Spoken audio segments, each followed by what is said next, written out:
राजस्थान अनुसूचित जाति जनजाति वित्त विकास सहकारी निगम के अध्यक्ष राजेंद्र नायक ने मंगलवार को सर्किट हाउस कोटा में आयोजित बैठक में राजस्थान अनुजा निगम द्वारा क्रियान्वित योजनाओं की प्रगति की समीक्षा की।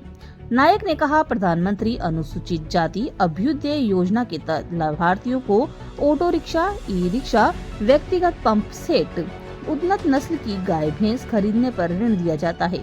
इसके अलावा अनुसूचित एवं जनजाति वर्ग के लिए भी कई तरह की ऋण योजनाएं संचालित हैं, जिनका लाभ इन वर्ग के लोगों को पहुंचाया जाए। उन्होंने सफाई कर्मचारी, स्वच्छ कार वर्ग के लिए उपलब्ध ऋण योजनाओं, मैनुअल स्क्वेंजर के पुनर्वास के लिए उपलब्ध स्वरोजगार योजना आदि की प्रगति की भी समीक्षा की। उन्होंने निर्देश दिए कि इन वर्गों के लोगों को अधिक से अधिक योजनाओं का लाभ पहुंचाते हुए उन्हें मुख्य धारा में लाएं। नायक ने सामाजिक न्याय एवं अधिकारिता विभाग द्वारा संचालित योजनाओं में आरक्षित वर्ग को मिल रहे लाभ की भी समीक्षा की। बैठक में संयुक्त निर्देशक सामाजिक न्याय एवं अधिकारिता विभाग सविता कृष्णिया, अनुजा निगम के उप निदेशक गौरी शंकर मीणा मौजूद रहे। हमारा तो ये देश का सौभाग्य है, सिद्ध पुरुष कहता हूँ मैं, आदरणीय प्रधानमंत्री नरेंद्र मोदी। पहले जो लोन मिलता था उसमें 15,000 की सब्सिडी, अगर मैं आम भाषा में बोलूं वो 15,000 एक तरह से सहायता। कोई एक 50,000 लेता था तो उसका 15,000 तो माफ कर दिया जाता था। लेकिन आदरणीय प्रधानमंत्री जी ने निर्णय लिया कि हम 50,000 तक ऋण माफ कर देंगे। कोई 1 लाख रुपए लेता है तो 50,000 तो उसको सरकार की तरफ से। फिर आवास योजना है स्वरोजगार के लिए, जो गांव में रिमोट एरिया में बैठे हैं उनको अगर एक गाय का लोन ही मिल जाता उनके लिए बहुत बड़ी बात है। तो इस प्रकार से कोई स्वरोजगार करना चाहे, कोई गाय लेना चाहे, और तो इसके लिए बहुत सारी योजनाएं हैं और इन समाज के लोग आए तो उन सब से विस्तृत चर्चा की।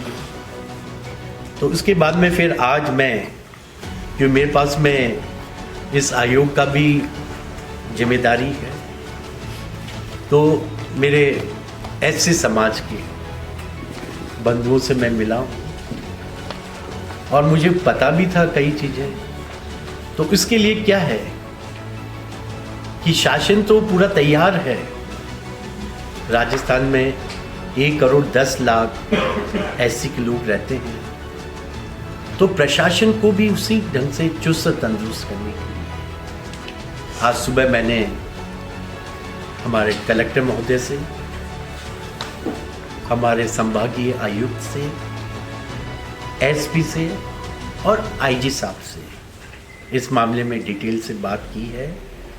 और क्योंकि आज भी मुझे कहते हुए कोई संकोच नहीं है, इसी प्रकार से नायक समाज के कई महाराणा राणा पुंजा भी नायक, उन्होंने महाराणा प्रताप की फौज में नायकों ने कई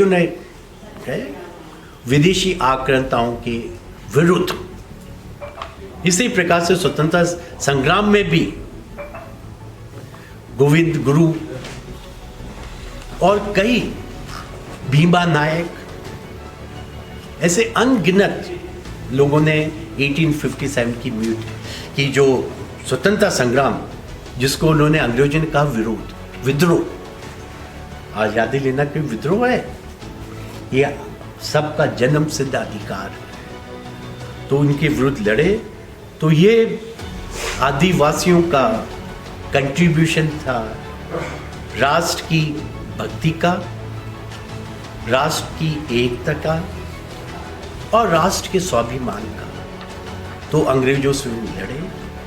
तो इसी पर कल कई बहुत सारे पेपर प्रेजेंट हुए हैं, जिसमें आदरणीय कुलगुरु कोटा विश्वविद्यालय के श्री डॉक्टर भगवती प्रसाद सारस्वत जी थे, माननीय कल्पना जी थी और कई विद्वान प्रोफेसर्स थे,